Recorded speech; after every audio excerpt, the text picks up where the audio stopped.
আমরা একমাত্র ভয় পাই কার কাছে? আল্লাহ ছাড়া আমরা কারো কাছে ভয় পাই না।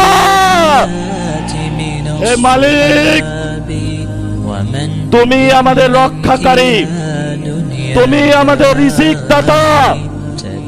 যারা এই বাংলাদেশের জনগণ 17 বছর অপেক্ষা করেছিল, আমাদের অধিকার ছিনিয়ে নিয়েছে, ডাকাতির মাধ্যমে ভাইদেরকে হত্যা করেছে।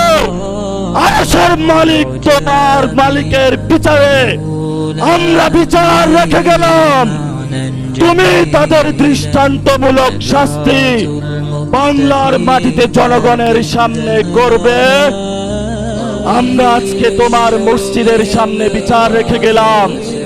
বাংলাদেশের মানুষ হতাশ হবেন না। লা তাহজান, ইন্নাল্লাহা মানা। আল্লাহ আমাদের সাথে আছেন, শক্তিমান, ভয় নাই। জয় করব আমরা, ইনশাআল্লাহ দ্বিগুণ হয়ে পার্লামেন্টে যাব।